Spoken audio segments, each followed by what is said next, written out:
안녕하십니까, 책돌입니다. 오늘 소개해드릴 책은 질병은 우리 몸에서 어떻게 시작될까입니다.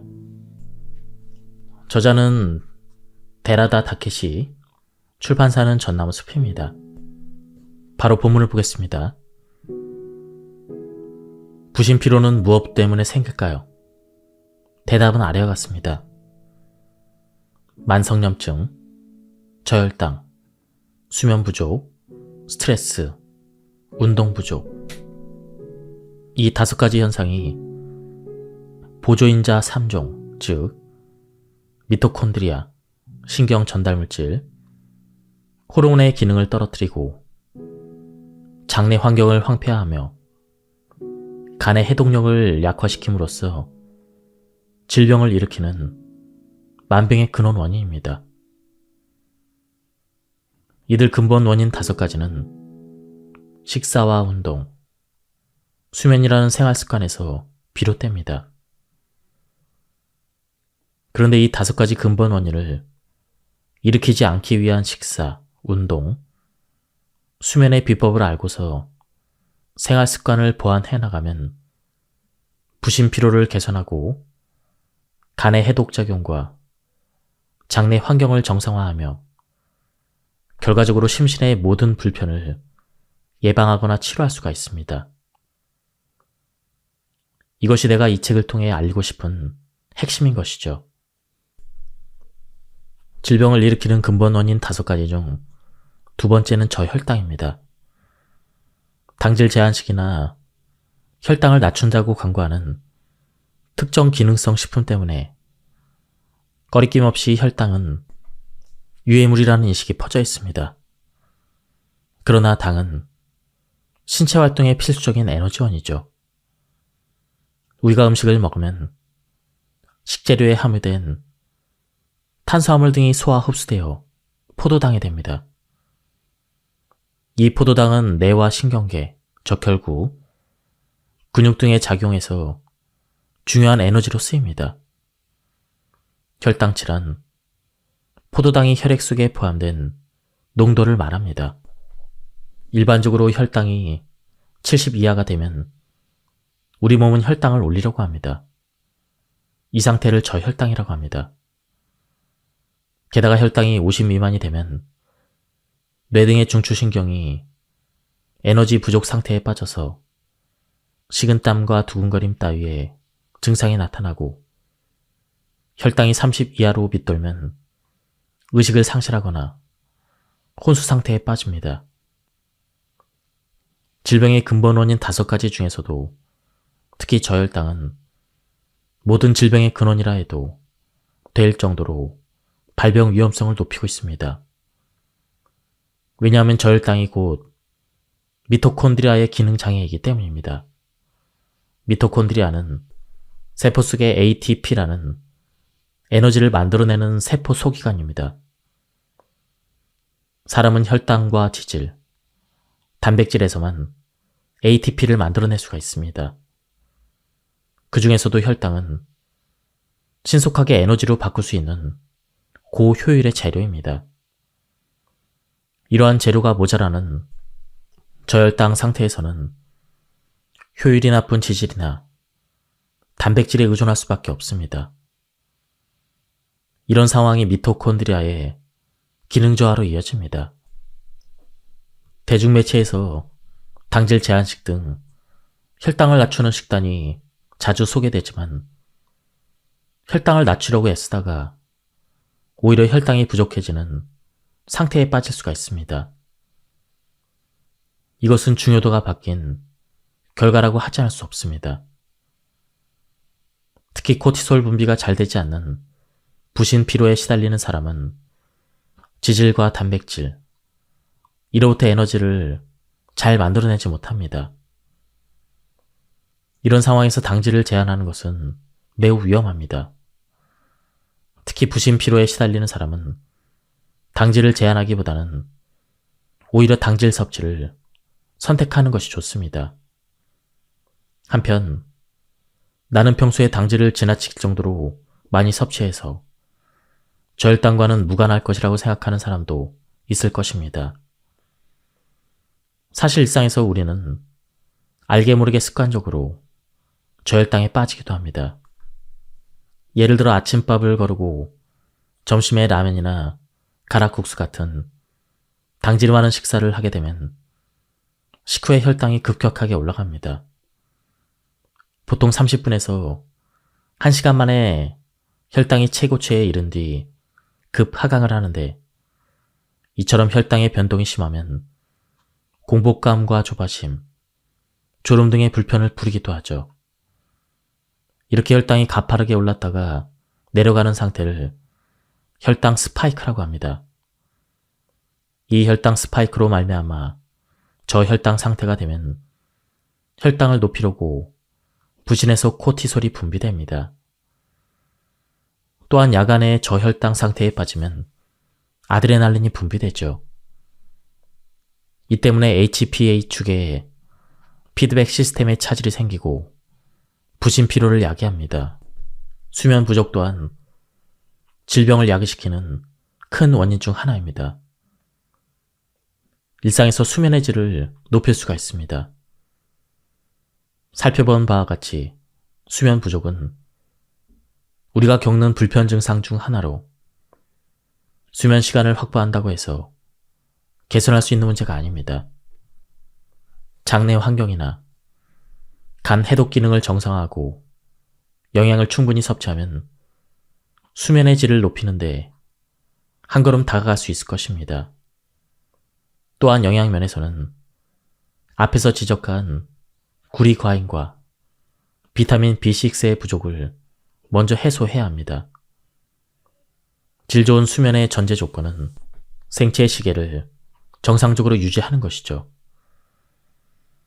그렇다면 먼저 생활 습관을 개선해서 멜라토닌의 분비를 정상화하는 것이 마땅합니다. 개선해야 되는 생활 습관 중에서 다음과 같은 것은 당장이라도 실천할 수가 있습니다. 일찍 일어나서 아침 햇볕을 받는다. 밤에는 전등을 너무 밝게 켜거나 스마트폰을 보지 않는다. 잠자기 직전에는 야식을 먹지 않는다. 우리가 상식처럼 알고 있는 성장 호르몬이 분비되는 황금 시간대는 22시에서 2시 사이라는 주장에는 확실한 증거가 없는 것으로 알려져 있습니다. 그렇더라도 날짜가 바뀌기 전에 취침하는 것이 좋습니다. 나는 부신피로 환자들에게 9시 이전에 잠자리에 들도록 권하고 있습니다.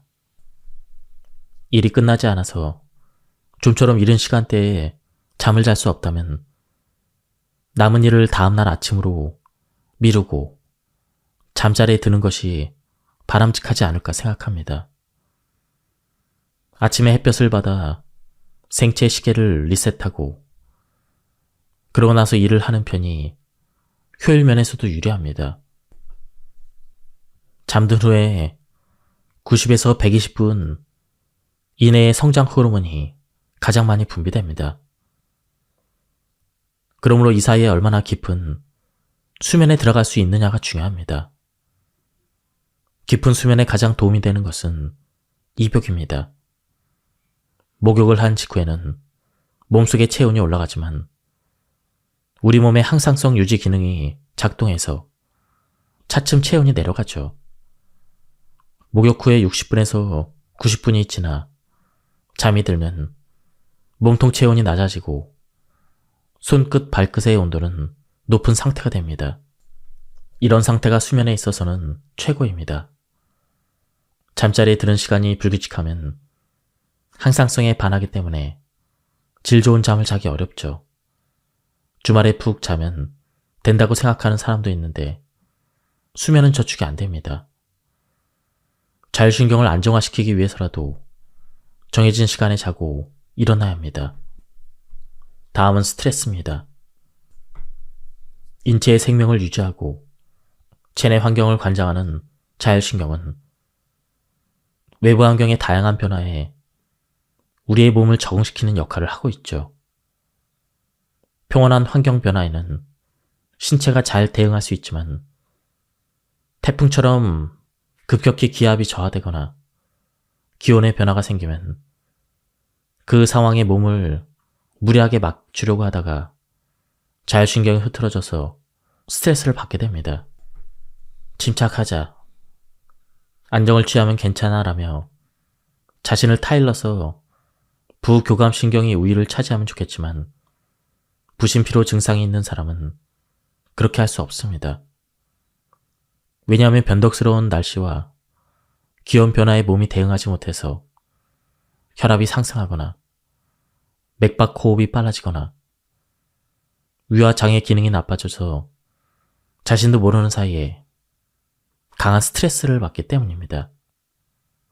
또한 의욕저하, 나른함, 권태감, 졸음 등의 증상도 느끼죠. 기압이 낮으면 컨디션이 나빠진다고 하는데 저기압 환경에서도 쾌적하게 지내려면 어떻게 해야 할까요? 먼저 자신의 증상과 타이밍을 알아야 합니다. 주말에 날씨가 안 좋을 것 같아 태풍이 오르나? 라든지 슬슬 장마가 시작되는구나처럼 어떤 의미에서는 몸의 컨디션이 나빠질 것을 감지하고 마음의 준비를 해야 합니다. 증상이 나타나기 전에 대책을 세우는 것도 중요합니다. 그러니 수면 시간을 확보하고 결당이 심하게 요동치지 않도록 식생활을 개선해야 합니다. 그리고 적당한 운동을 꾸준히 하고 밤늦게까지 스마트폰이나 컴퓨터를 보지 않으며 스트레스를 받지 않는 노하우 같은 준비를 제대로 해야 합니다. 의료 현장에서 종종 느끼지만 의사로서 환자들의 저혈당, 만성염증, 수면 부족을 조절하는 일은 어느 정도 가능합니다. 하지만 다른 사람의 스트레스를 제어하는 일은 대단히 어렵죠. 왜냐하면 우리의 뇌와 신체 메커니즘은 원시시대 수준 그대로이기 때문입니다.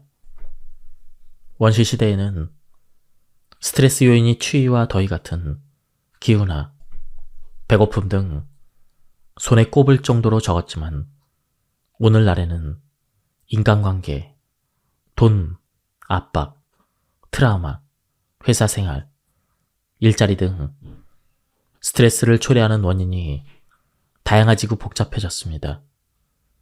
그러나 우리의 뇌는 그렇게 번잡해진 스트레스를 구별할 수 있을 정도로 발달하지 못했죠. 그래서 몸이 대신 위험에 직면했는지 활동하기에 적합한 상황인지를 판단합니다. 그러면서 스트레스 호르몬이 분비되어 교감신경을 우위에 서게 해서 항상 불안한 상태에 빠져 있게 됩니다. 또한 어떤 사람에게는 스트레스가 되는 일이 다른 사람에게는 스트레스가 아닐 수도 있습니다. 예를 들어 대중 앞에서 연설하는 것에 아무런 어려움을 느끼지 않는 사람이 있는가 하면 극도로 긴장하는 사람도 있습니다. 그런데 사람들은 대체로 자신에게 원인이 있는 스트레스는 남에게 털어놓기를 싫어합니다. 그래서 의사로서도 환자와 상담하기가 워낙 조심스러워 스트레스의 원인을 파악하는 일이 상당히 어렵습니다. 이 같은 스트레스는 모든 질병의 근본 원인 중 하나이면서 그 치료가 무척 어려운 편이죠. 환자와 조금씩 인간관계를 맺어가는 것으로 차근차근 스트레스의 원인을 알아내려고 노력하고 있습니다. 다음은 운동입니다. 운동의 효과. 인슐린의 저항성을 개선한다. 운동의 효과 두 번째. 미토콘드리아의 수를 늘린다. 운동의 또 다른 효과는 세포 내 미토콘드리아의 수를 늘려서 그 기능을 활발하게 만드는 것입니다. 미토콘드리아가 활성화되면 ATP의 생산이 촉진되죠. 게다가 운동은 인슐린 저항성의 원인이 되는 내장 지방을 효과적으로 줄여줍니다. 운동을 통한 체지방 감소는 피부 밑의 지방보다 내장 지방에서 효과가 더 좋은 경향이 있습니다. 내장 지방이 줄어들면 인슐린 저항성의 원인이 되는 TNF 알파가 적어지므로 이런 점에서도 인슐린 저항성의 개선이 기대될 수가 있습니다. 운동 효과 3. 자율신경의 균형을 잡는다. 자율신경의 균형을 이루는 것도 운동을 통해 이룰 수 있는 효과입니다. 마라톤 후에 맛보는 성취감이나 땀을 흘리고 난 뒤의 상쾌함은 스포츠를 통해 얻을 수 있는 대표적인 감정입니다. 그런데 좋은 기분을 느낄 때에 자율신경의 균형을 이루는 것이죠. 몸과 마음의 상호관계를 다루는 심신의료 분야에서는 운동이 마음의 건강에 크게 관여한다는 연구가 잇따라 발표되고 있습니다. 일례로 미국의 듀크 대학교는 우울증 진단을 받은 환자에게 30분간 운동을 주 3회 하게 했더니 대부분 항우울제를 복용하는 것과 같은 효과를 보였다고 합니다. 또한 일단 치료를 종료해보니 약물요법을 시행한 환자가 운동요법을 시행한 환자에 비해 4배나 되는 비율로 우울증이 재발했다고 합니다. 개인적으로는 운동이 우울증 약을 먹은 것과 같다라는 그 이론을 단정할 수는 없지만 운동을 하지 않는 것은 우울증을 일으키는 약을 먹는 것과 같다라는 견해에는 크게 공감합니다. 우리 몸은 기본적으로 원시시대의 생활에 적응하게 되어 있으므로 몸을 움직이는 행위는 살아가는 데 필수적이죠. 즉, 우리 몸은 하루 종일 컴퓨터 앞에 있거나 며칠씩 회의를 지속할 수 없는 구조로 이루어져 있습니다. 장내 환경 상태가 신경 전달 물질에 영향을 미칠까요? 신경 전달 물질의 혼란은 다음과 같은 원인 때문에 발생합니다. 1. 영양 부족. 2. 장내 환경의 황폐화. 신경 전달 물질의 원료는 아미노산, 곧 단백질입니다. 그러므로 단백질 섭취가 부족하면 당연히 신경 전달 물질을 생성할 수 없습니다. 그렇다고 단백질만 충분히 섭취한다고 해서 문제가 없는 건 아니죠. 장내 환경이 나빠지면 애써서 섭취한 단백질이 잘 흡수되지 않아서 결국 신경 전달 물질의 원료인 아미노산이 모자르게 됩니다. 게다가 신경 전달 물질을 생성하는 데는 단백질뿐만 아니라 비타민과 미네랄과 같은 조효소도 꼭 필요합니다. 비타민, 미네랄도 장내 환경이 악화되면 장에서 흡수되지 않습니다. 장내 환경의 상태가 신경 전달 물질의 생성에 중요하다는 사실을 이 대목에서 알 수가 있습니다. 장이 가진 3가지 기능 중 병원체와 독소 등으로부터 몸을 보호하는 기능이 저하되면 무슨 일이 일어날까요? 건강한 장은 세포들 간의 밀착 결합으로 상피세포들 사이를 빈틈없이 베어서 장내의 중금속 등 환경오염 물질, 칸디다 같은 유해병원체, 식품 첨가물 따위에 나쁜 것들이 체내로 들어가지 못하도록 차단합니다. 그러나 이러한 독소나 병원체, 몸에 나쁜 음식, 스트레스 등으로 말미암아 장벽에 만성염증이 생기면 장의 내층이 손상돼서 장벽에 들어선 세포 간의 밀착 결합이 느슨해지고 물질의 통과가 수월해집니다. 즉, 본래 흡수될 수 없는 덜 소화된 단백질과 유독물질이 몸속으로 흘러들어오죠. 원래 장벽을 투과하지 못하는 소화가 덜 된 음식, 노폐물, 미생물 성분 등이 체내로 누출되어 버리는 것입니다. 이처럼 덜 소화된 것, 노폐물 따위가 혈류에 섞여 몸의 여러 부위에 운반되면서 몸속에 염증이 일어나죠. 이 때문에 자가면역 질환, 알레르기, 감염증 병에 걸리게 됩니다. 이렇게 장의 기능이 떨어짐으로써 몸 안으로 누출된 병원체와 독소가 질병을 일으키는 현상을 장누수 증후군이라 합니다. 다음은 식사에 대한 부분입니다. 주식은 현미가 최적입니다. 식사를 개선하려면 개인차를 파악하는 것이 중요합니다. 그러나 많은 사람들에게 공통으로 해당되는 중요한 사항이 있습니다. 그 내용은 다음과 같습니다. 1. 주식은 현미가 좋다. 2. 콩종, 해체, 어버감. 3. 영양소 7가지는 적극적으로 섭취한다. 4. 부신피로 증상이 있는 사람은 피해야 되는 식품이 있다. 먼저 주식은 현미가 가장 적합합니다. 현미에는 백미에 비해 비타민과 미네랄, 식이섬유가 몇 배에서 몇십 배나 많이 함유되어 있습니다. 그래서 이상적인 주식이라 할 수가 있죠. 다만 현미나 오트밀에는 불용성 식이섬유가 많아서 싫어하는 사람도 많을 거라 생각됩니다. 무리하지 말고 5분도 현미부터 시작해 봅시다. 현미를 먹으면 변비가 생긴다는 사람은 보리를 섞는 것도 좋습니다. 왜냐하면 보리에는 다양한 수용성 식이섬유가 포함되어 있기 때문이죠. 단 보리에는 글루텐이 함유되어 있지 않지만 글루텐 유사물질인 글루텔린과 호르데인이라는 단백질이 있습니다. 이 때문에 알레르기 반응을 일으킬 수도 있으므로 주의가 필요합니다.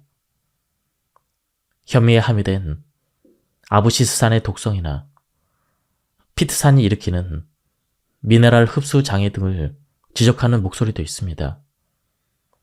아부시스산은 식물의 건조를 막아주는 물질로서 모든 식물에 들어있는데 고농도가 아니면 독성을 두려워할 필요가 없습니다. 아직까지 현미 밥에 함유된 아부시스산 정도로 건강이 나빠졌다는 의학적인 보고는 없습니다. 최근에는 피트산이 지닌 항산화 항암, 해독 등의 기능이 이목이 쏠려 있습니다. 만약 이런 물질에 신경이 쓰인다면 현미를 48시간 정도 물에 담가 발화시킴으로써 이것들을 떨어져 나가게 할 수 있습니다. 그래도 걱정이 된다면 물에 담가 놓는 시간을 늘려서 밥을 지으면 문제가 없습니다.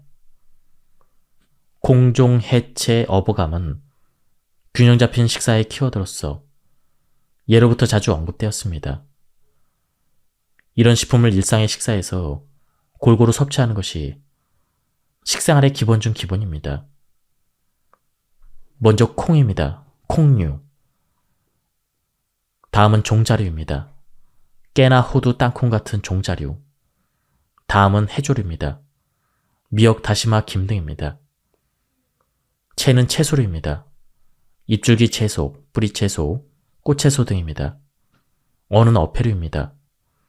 버는 버섯류입니다. 감은 감자류입니다. 부신피로 증상이 있는 사람은 피하는 편이 좋은 식품. 먼저 가공식품과 식품 첨가물입니다. 정제 밀가루와 우유, 정제 설탕, 카페인, 알코올과 담배입니다. 정제 밀가루와 우유, 정제 설탕은 장내 환경을 악화시키는 대표적인 식품입니다. 저도 이미 부신피로가 진행 중인 환자에게는 적극적으로 이 식품을 멀리하도록 지도합니다. 카페인은 혈당을 올리고 코티솔과 아드레날린의 분비도 촉진합니다. 특히 부신피로가 진행 중인 사람은 카페인의 섭취를 삼가해야 합니다. 알코올은 간 기능에 부담을 주기 때문에 간 해독 기능을 악화시키는 요인이 되죠. 칸디다를 살균하는 과정에서 알코올을 섭취하는 것은 간에 몹시 나쁩니다. 흡연은 말할 것도 없이 우리 몸에 백해무익합니다. 담배에는 카드뮴을 비롯한 중금속과 약 4,000종 이상의 화학물질이 포함되어 있으며 대량의 발암물질도 확인되어 있습니다. 외래 환자 중에는 담배를 피우는데도 몸 상태가 나쁘지 않다고 생각해서 의사가 물어보지 않으면 흡연자라는 사실을 알려주지 않는 사람도 있습니다. 이는 옳지 않은 일입니다.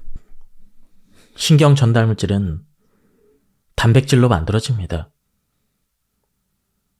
수면 부족을 일으키는 원인을 분자 영양학적으로 보면 수면의 질을 높이는 열쇠가 되는 호르몬인 멜라토닌과 가바 같은 신경 전달 물질을 만들어내는 것이 중요합니다. 이 물질들의 핵심이 되는 영양소는 다음과 같습니다. 미네랄, 마그네슘과 같은 미네랄과 단백질, 비타민 B6입니다. 미네랄 가운데서도 마그네슘과 철과 아연은 신경 전달 물질 분비에 반드시 필요합니다.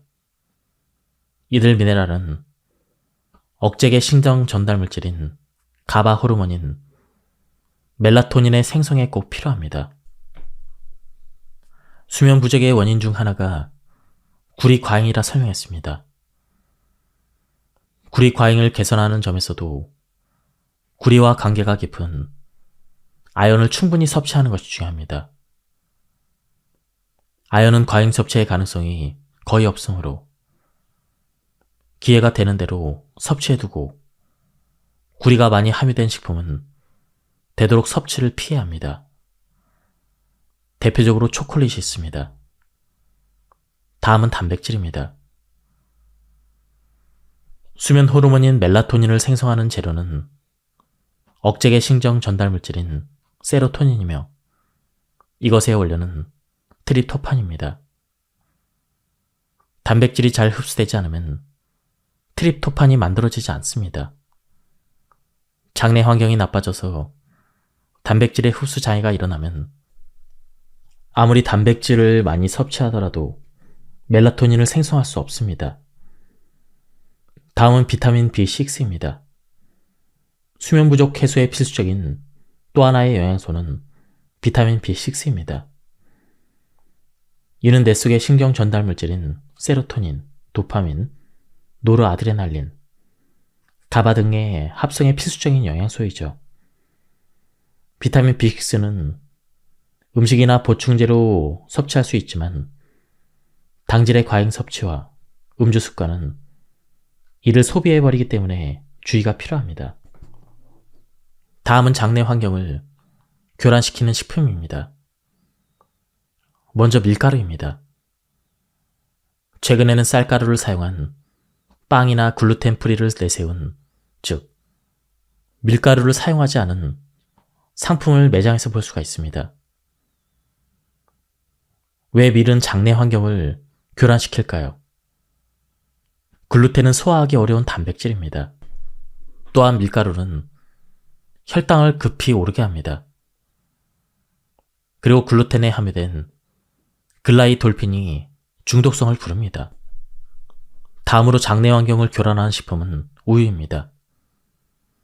칼슘의 보급수단으로 학교 급식에서도 오랫동안 사용해온 식품이 우유입니다.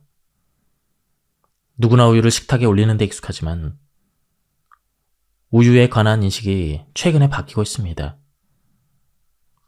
요인으로 두 가지 증상을 둘 수가 있습니다. 첫 번째로 유당불내증입니다.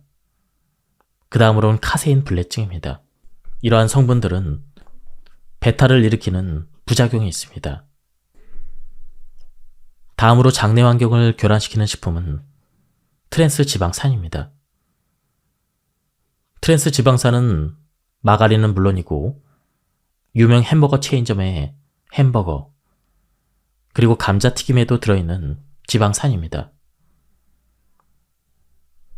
트랜스 지방산으로 감자를 튀기면 먹음직스러운 색깔로 바삭하게 튀겨집니다. 하지만 인체에는 틀림없이 해악을 끼칩니다. 왜냐하면 트랜스 지방산의 분자 구조가 플라스틱과 같기 때문입니다. 트랜스 지방산을 먹는 행위는 플라스틱을 먹는 것과 같습니다. 다음으로는 정제당질입니다. 정제당질이란 일반적으로 잘 알려진 백설탕을 말하죠.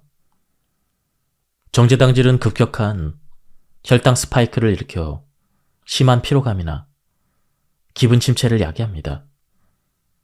그리고 강한 중독성은 각성제와 비슷해서 점점 더 단 것을 찾게 합니다. 장내 환경과의 관계에서 보면 정제당질은 장누수의 큰 원인이 됩니다. 왜냐하면 장누수의 큰 원인이 되는 칸디다가 매우 좋아하는 먹을거리이기 때문입니다. 과자뿐만 아니라 요리에서도 폭넓게 사용되므로 완전히 멀리하기는 어렵겠지만 장내 환경에 악영향을 미치기 때문에 가능하면 피하는 것이 좋습니다. 다음으로는 GMO 식품입니다. 유전자 변형식품은 농산물의 생산성을 높이는 과정에서 등장한 것입니다. 이를 만들어내는 작물은 물을 주지 않거나 햇볕을 받지 않아도 잘 자랍니다. 해충도 가까이 가지 않습니다. 하지만 생각해 봅시다. 벌레도 싫어하는 식품을 사람이 먹어서 좋을 리 없습니다. 장내 환경을 교란하는 독소는 멀리하자. 마지막으로 장누수 증후군을 일으켜 장에서 체내로 침입해서 각종 불편의 원인이 되는 독소에 대해서 알아봅시다. 현대의 식생활에는 도초에 독소가 혼입되어 있기 때문에 모두 피하기는 어렵겠지만 다음에 5가지 독소는 가능한 한 피하도록 합시다. 1. 농약 2. 호르몬제 3. 식품 첨가물 4. 치아의 수은 충전제 5번 약. 모든 병의 원인은 만성염증, 장내 환경의 혼란, 해독 기능의 저하라고 여깁니다. 만성염증을 일으키는 것은 운동 부족, 스트레스, 수면 부족, 감염병입니다. 그리고 식생활의 균형이 무너지면 혈당 조절이 잘 되지 않아 저혈당에 걸립니다. 모든 질병은 이러한 근본 원인 5가지에서 비롯되죠.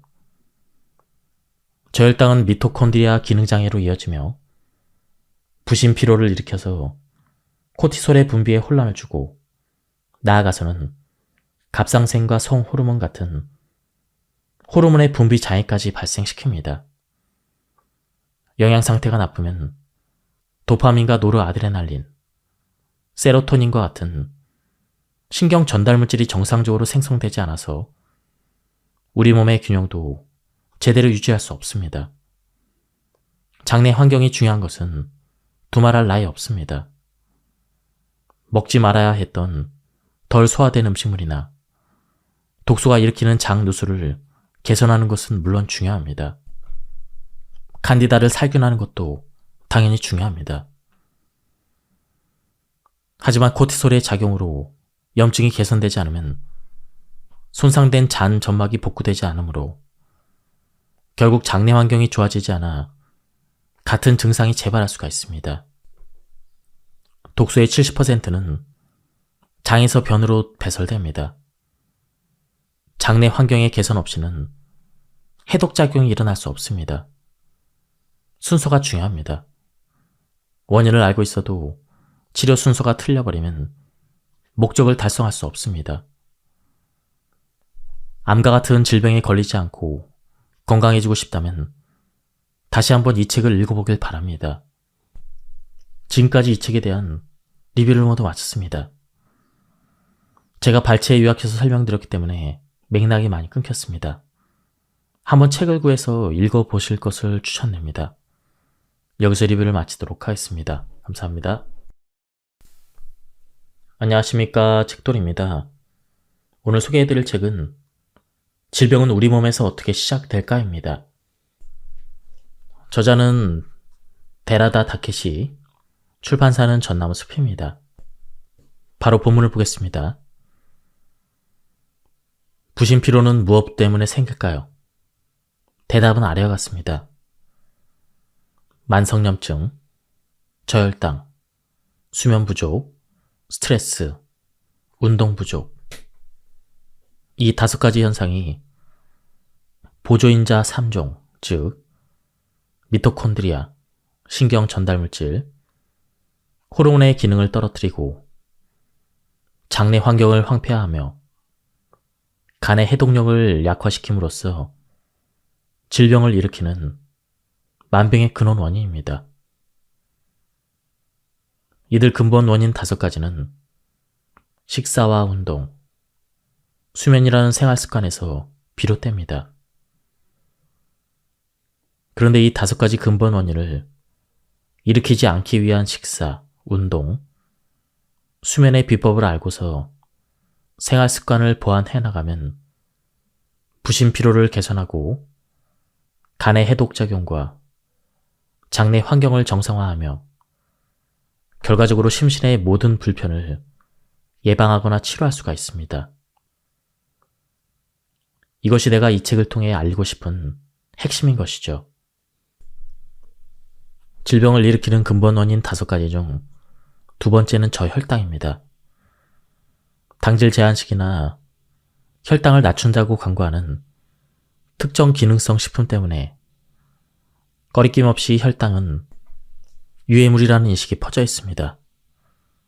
그러나 당은 신체 활동의 필수적인 에너지원이죠. 우리가 음식을 먹으면 식재료에 함유된 탄수화물 등이 소화 흡수되어 포도당이 됩니다. 이 포도당은 뇌와 신경계, 적혈구, 근육 등의 작용에서 중요한 에너지로 쓰입니다. 혈당치란 포도당이 혈액 속에 포함된 농도를 말합니다. 일반적으로 혈당이 70 이하가 되면 우리 몸은 혈당을 올리려고 합니다. 이 상태를 저혈당이라고 합니다.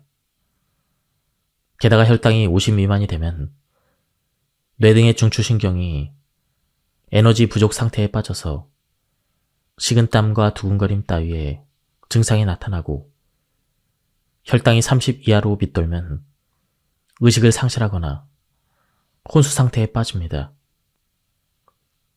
질병의 근본 원인 5가지 중에서도 특히 저혈당은 모든 질병의 근원이라 해도 될 정도로 발병 위험성을 높이고 있습니다. 왜냐하면 저혈당이 곧 미토콘드리아의 기능 장애이기 때문입니다. 미토콘드리아는 세포 속의 ATP라는 에너지를 만들어내는 세포 소기관입니다. 사람은 혈당과 지질, 단백질에서만 ATP를 만들어낼 수가 있습니다. 그 중에서도 혈당은 신속하게 에너지로 바꿀 수 있는 고효율의 재료입니다. 이러한 재료가 모자라는 저혈당 상태에서는 효율이 나쁜 지질이나 단백질에 의존할 수밖에 없습니다. 이런 상황이 미토콘드리아의 기능 저하로 이어집니다. 대중매체에서 당질 제한식 등 혈당을 낮추는 식단이 자주 소개되지만 혈당을 낮추려고 애쓰다가 오히려 혈당이 부족해지는 상태에 빠질 수가 있습니다. 이것은 중요도가 바뀐 결과라고 하지 않을 수 없습니다. 특히 코티솔 분비가 잘 되지 않는 부신 피로에 시달리는 사람은 지질과 단백질, 이로부터 에너지를 잘 만들어내지 못합니다. 이런 상황에서 당질을 제한하는 것은 매우 위험합니다. 특히 부신 피로에 시달리는 사람은 당질을 제한하기보다는 오히려 당질 섭취를 선택하는 것이 좋습니다. 한편 나는 평소에 당질을 지나칠 정도로 많이 섭취해서 저혈당과는 무관할 것이라고 생각하는 사람도 있을 것입니다. 사실 일상에서 우리는 알게 모르게 습관적으로 저혈당에 빠지기도 합니다. 예를 들어 아침밥을 거르고 점심에 라면이나 가락국수 같은 당질 많은 식사를 하게 되면 식후에 혈당이 급격하게 올라갑니다. 보통 30분에서 1시간 만에 혈당이 최고치에 이른 뒤 급하강을 하는데, 이처럼 혈당의 변동이 심하면 공복감과 조바심, 졸음 등의 불편을 부리기도 하죠. 이렇게 혈당이 가파르게 올랐다가 내려가는 상태를 혈당 스파이크라고 합니다. 이 혈당 스파이크로 말미암아 저혈당 상태가 되면 혈당을 높이려고 부신에서 코티솔이 분비됩니다. 또한 야간에 저혈당 상태에 빠지면 아드레날린이 분비되죠. 이 때문에 HPA 축에 피드백 시스템에 차질이 생기고 부신 피로를 야기합니다. 수면 부족 또한 질병을 야기시키는 큰 원인 중 하나입니다. 일상에서 수면의 질을 높일 수가 있습니다. 살펴본 바와 같이 수면 부족은 우리가 겪는 불편 증상 중 하나로 수면 시간을 확보한다고 해서 개선할 수 있는 문제가 아닙니다.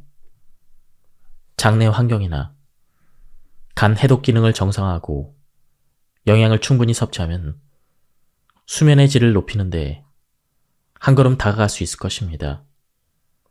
또한 영양 면에서는 앞에서 지적한 구리 과잉과 비타민 B6의 부족을 먼저 해소해야 합니다. 질 좋은 수면의 전제 조건은 생체의 시계를 정상적으로 유지하는 것이죠. 그렇다면 먼저 생활 습관을 개선해서 멜라토닌의 분비를 정상화하는 것이 마땅합니다. 개선해야 되는 생활 습관 중에서 다음과 같은 것은 당장이라도 실천할 수가 있습니다. 일찍 일어나서 아침 햇볕을 받는다. 밤에는 전등을 너무 밝게 켜거나 스마트폰을 보지 않는다. 잠자기 직전에는 야식을 먹지 않는다. 우리가 상식처럼 알고 있는 성장 호르몬이 분비되는 황금 시간대는 22시에서 2시 사이라는 주장에는 확실한 증거가 없는 것으로 알려져 있습니다. 그렇더라도 날짜가 바뀌기 전에 취침하는 것이 좋습니다. 나는 부신피로 환자들에게 9시 이전에 잠자리에 들도록 권하고 있습니다. 일이 끝나지 않아서 좀처럼 이른 시간대에 잠을 잘 수 없다면 남은 일을 다음날 아침으로 미루고 잠자리에 드는 것이 바람직하지 않을까 생각합니다. 아침에 햇볕을 받아 생체 시계를 리셋하고 그러고 나서 일을 하는 편이 효율 면에서도 유리합니다. 잠든 후에 90에서 120분 이내의 성장 호르몬이 가장 많이 분비됩니다. 그러므로 이 사이에 얼마나 깊은 수면에 들어갈 수 있느냐가 중요합니다. 깊은 수면에 가장 도움이 되는 것은 입욕입니다. 목욕을 한 직후에는 몸속의 체온이 올라가지만 우리 몸의 항상성 유지 기능이 작동해서 차츰 체온이 내려가죠. 목욕 후에 60분에서 90분이 지나 잠이 들면 몸통 체온이 낮아지고 손끝, 발끝의 온도는 높은 상태가 됩니다. 이런 상태가 수면에 있어서는 최고입니다. 잠자리에 드는 시간이 불규칙하면 항상성에 반하기 때문에 질 좋은 잠을 자기 어렵죠. 주말에 푹 자면 된다고 생각하는 사람도 있는데 수면은 저축이 안 됩니다.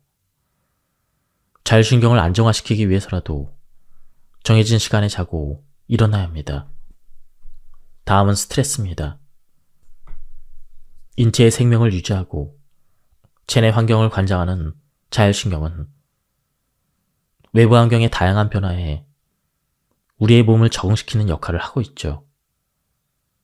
평온한 환경 변화에는 신체가 잘 대응할 수 있지만 태풍처럼 급격히 기압이 저하되거나 기온의 변화가 생기면 그 상황에 몸을 무리하게 맞추려고 하다가 자율신경이 흐트러져서 스트레스를 받게 됩니다. 침착하자, 안정을 취하면 괜찮아 라며 자신을 타일러서 부교감신경이 우위를 차지하면 좋겠지만 부신피로 증상이 있는 사람은 그렇게 할 수 없습니다. 왜냐하면 변덕스러운 날씨와 기온 변화에 몸이 대응하지 못해서 혈압이 상승하거나 맥박 호흡이 빨라지거나 위와 장의 기능이 나빠져서 자신도 모르는 사이에 강한 스트레스를 받기 때문입니다. 또한 의욕저하, 나른함, 권태감, 졸음 등의 증상도 느끼죠. 기압이 낮으면 컨디션이 나빠진다고 하는데 저기압 환경에서도 쾌적하게 지내려면 어떻게 해야 할까요? 먼저 자신의 증상과 타이밍을 알아야 합니다. 주말에 날씨가 안 좋을 것 같아. 태풍이 오르나? 라든지 슬슬 장마가 시작되는구나처럼 어떤 의미에서는 몸의 컨디션이 나빠질 것을 감지하고 마음의 준비를 해야 합니다. 증상이 나타나기 전에 대책을 세우는 것도 중요합니다. 그러니 수면 시간을 확보하고 결당이 심하게 요동치지 않도록 식생활을 개선해야 합니다. 그리고 적당한 운동을 꾸준히 하고 밤늦게까지 스마트폰이나 컴퓨터를 보지 않으며 스트레스를 받지 않는 노하우 같은 준비를 제대로 해야 합니다. 의료 현장에서 종종 느끼지만 의사로서 환자들의 저혈당, 만성염증, 수면 부족을 조절하는 일은 어느 정도 가능합니다. 하지만 다른 사람의 스트레스를 제어하는 일은 대단히 어렵죠. 왜냐하면 우리의 뇌와 신체 메커니즘은 원시시대 수준 그대로이기 때문입니다.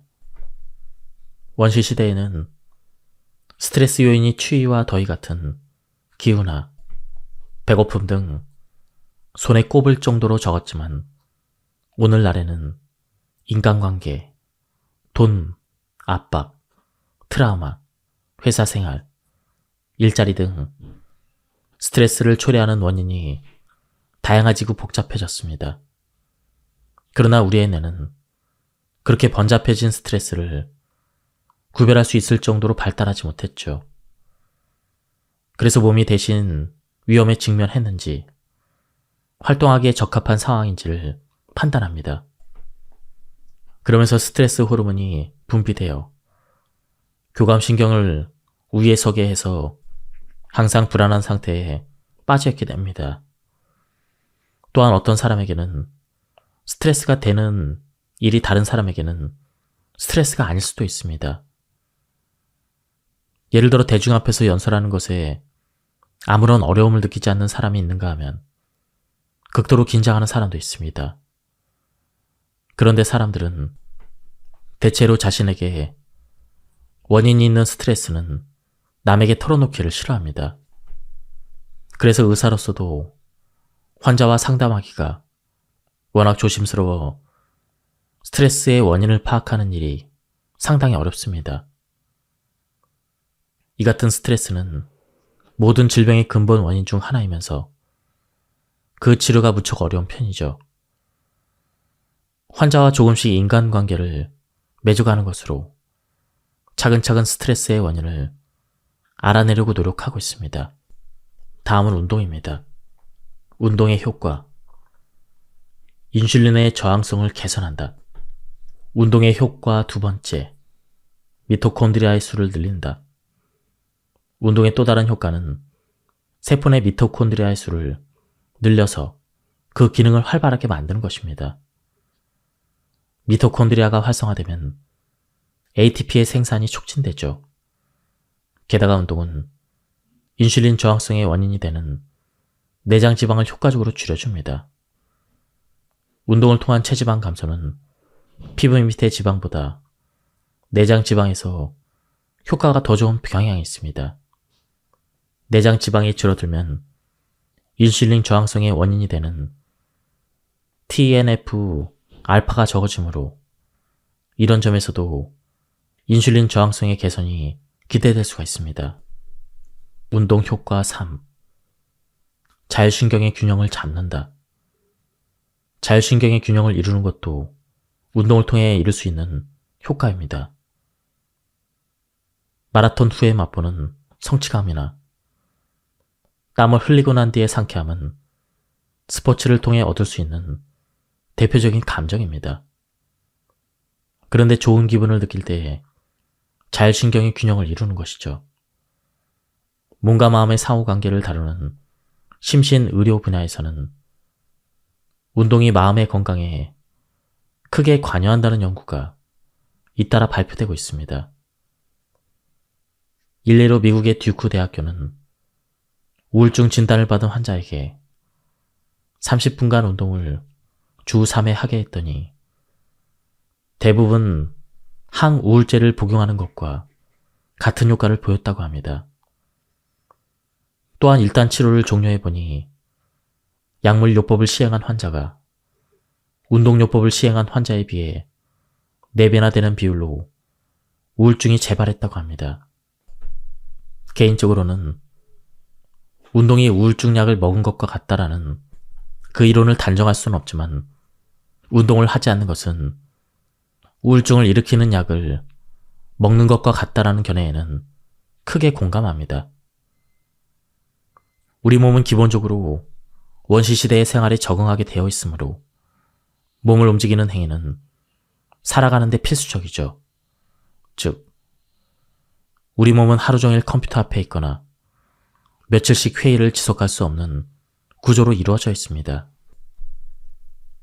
장내 환경 상태가 신경 전달 물질에 영향을 미칠까요?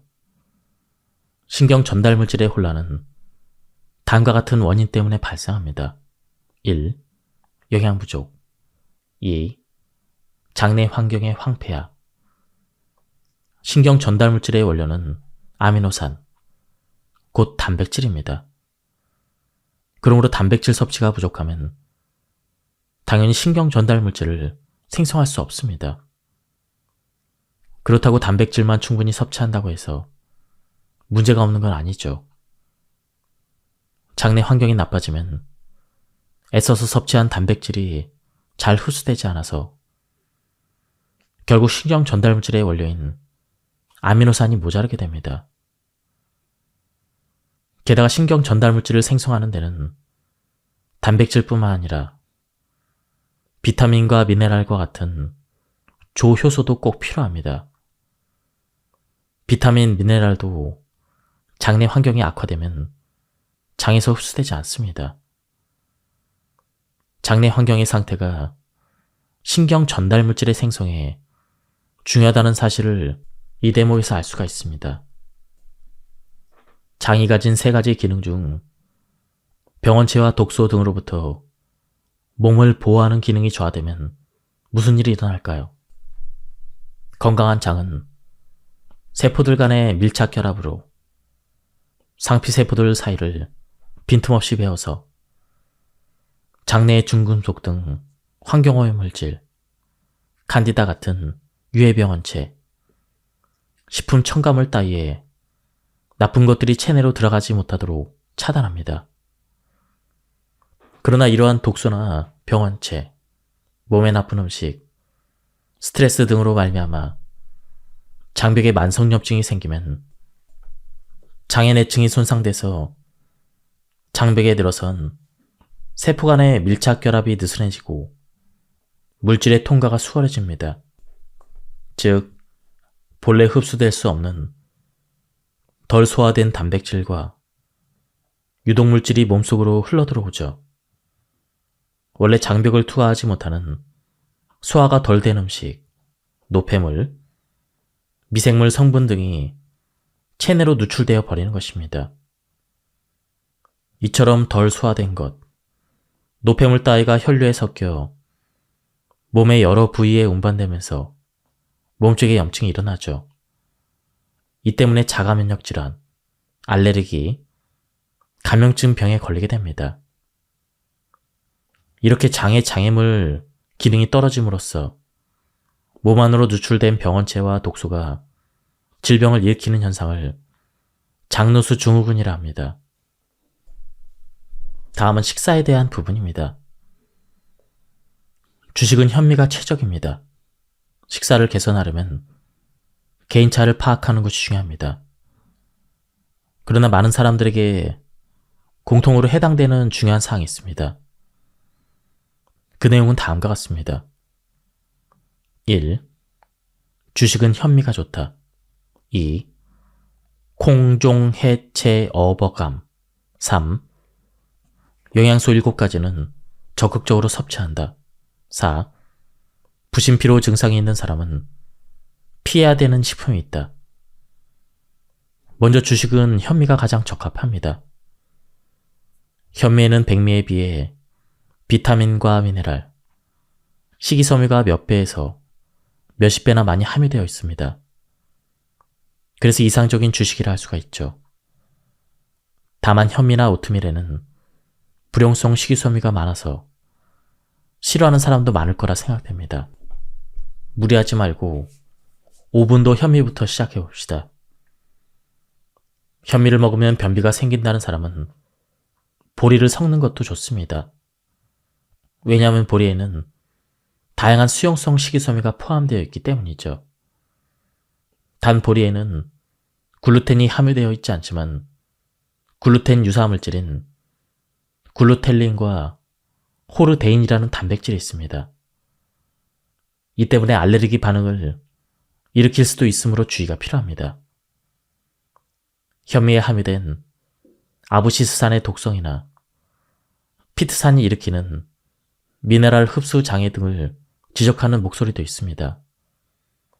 아부시스산은 식물의 건조를 막아주는 물질로서 모든 식물에 들어있는데 고농도가 아니면 독성을 두려워할 필요가 없습니다. 아직까지 현미 밥에 함유된 아부시스산 정도로 건강이 나빠졌다는 의학적인 보고는 없습니다. 최근에는 피트산이 지닌 항산화 항암, 해독 등의 기능이 이목이 쏠려 있습니다.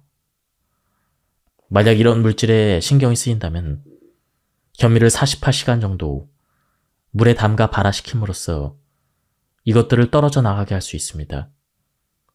그래도 걱정이 된다면 물에 담가 놓는 시간을 늘려서 밥을 지으면 문제가 없습니다. 공종, 해체, 어버감은 균형 잡힌 식사의 키워드로서 예로부터 자주 언급되었습니다. 이런 식품을 일상의 식사에서 골고루 섭취하는 것이 식생활의 기본 중 기본입니다. 먼저 콩입니다. 콩류. 다음은 종자류입니다. 깨나 호두, 땅콩 같은 종자류. 다음은 해조류입니다. 미역, 다시마, 김 등입니다. 채는 채소류입니다. 잎줄기 채소, 뿌리 채소, 꽃채소 등입니다. 어는 어패류입니다. 버는 버섯류입니다. 감은 감자류입니다. 부신피로 증상이 있는 사람은 피하는 편이 좋은 식품. 먼저 가공식품과 식품 첨가물입니다. 정제 밀가루와 우유, 정제 설탕, 카페인, 알코올과 담배입니다. 정제 밀가루와 우유, 정제 설탕은 장내 환경을 악화시키는 대표적인 식품입니다.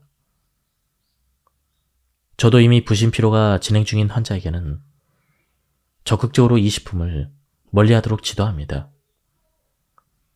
카페인은 혈당을 올리고 코티솔과 아드레날린의 분비도 촉진합니다.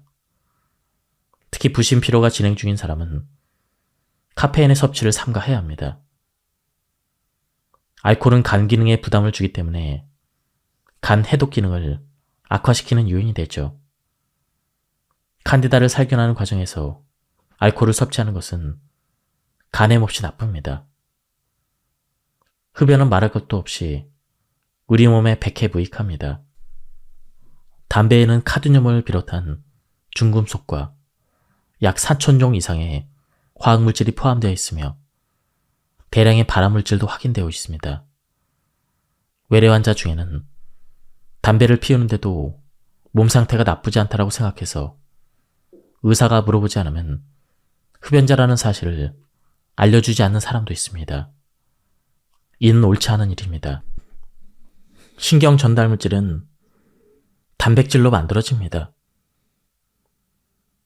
수면 부족을 일으키는 원인을 분자 영양학적으로 보면 수면의 질을 높이는 열쇠가 되는 호르몬인 멜라토닌과 가바 같은 신경 전달물질을 만들어내는 것이 중요합니다.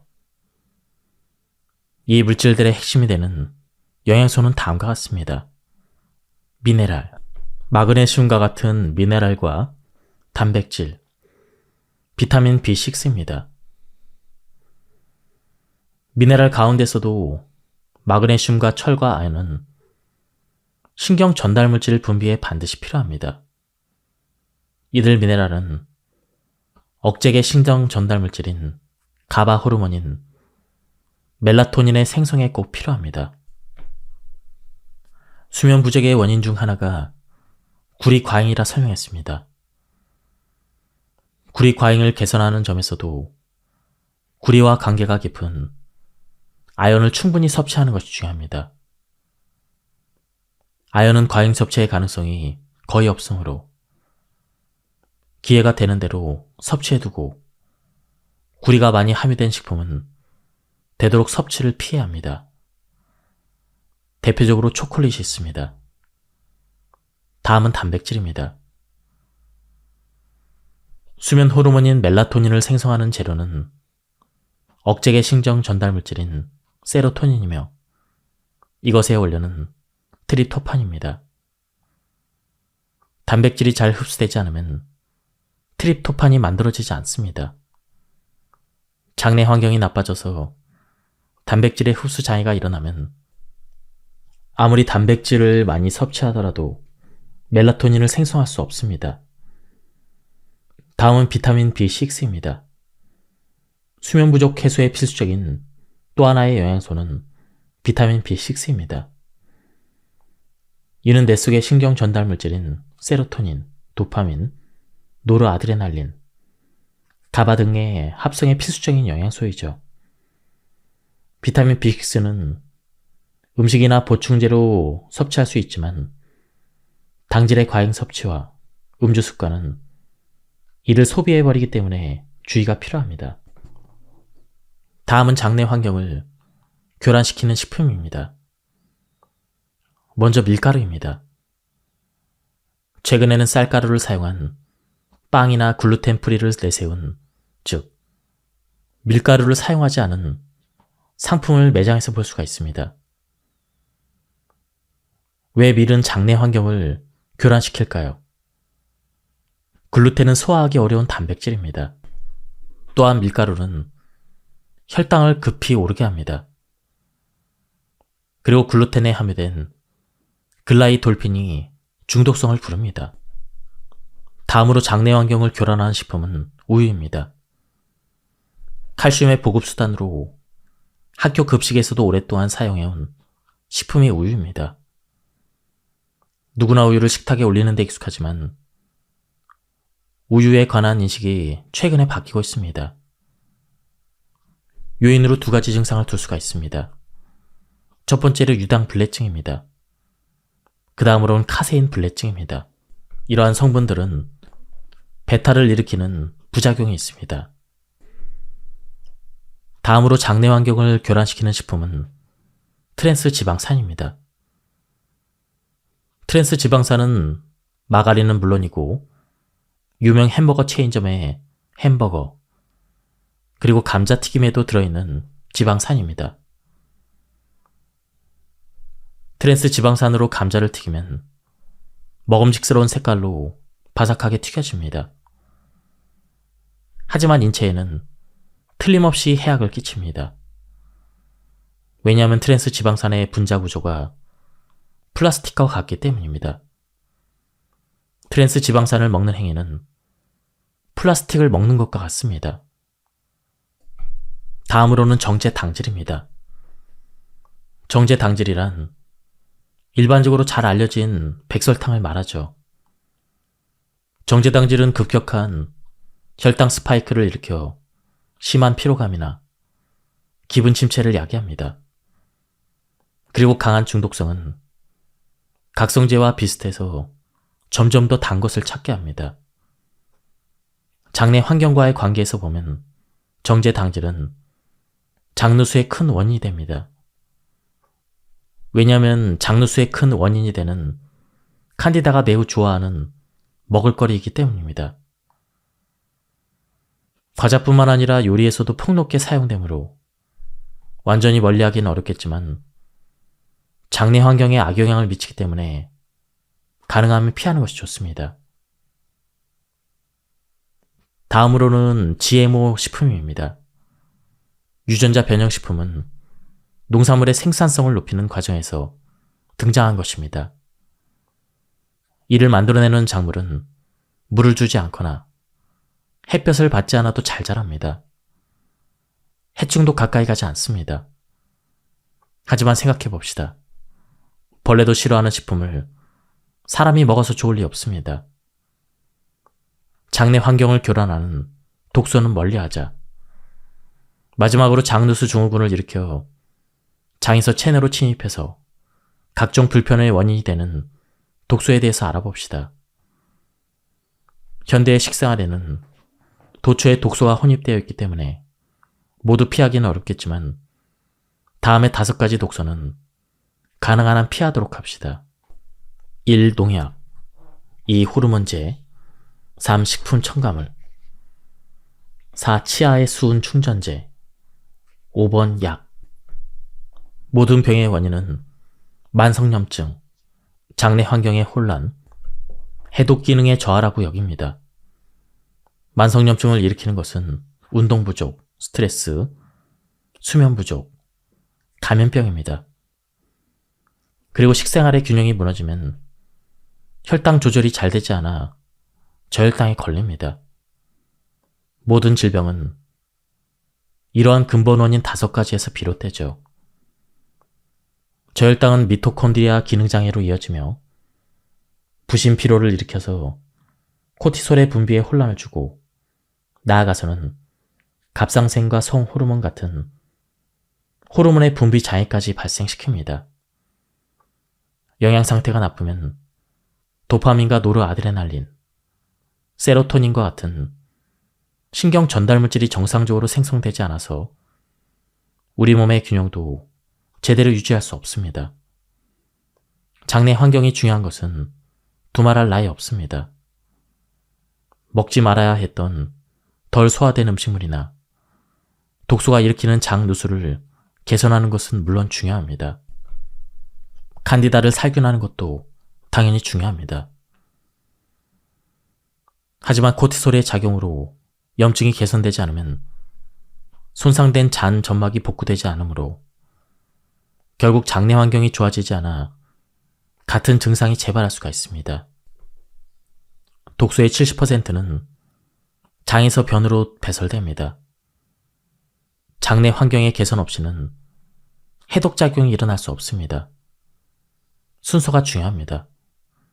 원인을 알고 있어도 치료 순서가 틀려버리면 목적을 달성할 수 없습니다.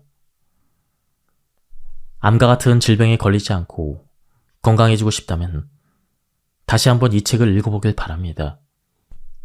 지금까지 이 책에 대한 리뷰를 모두 마쳤습니다. 제가 발췌에 요약해서 설명드렸기 때문에 맥락이 많이 끊겼습니다. 한번 책을 구해서 읽어보실 것을 추천드립니다. 여기서 리뷰를 마치도록 하겠습니다. 감사합니다.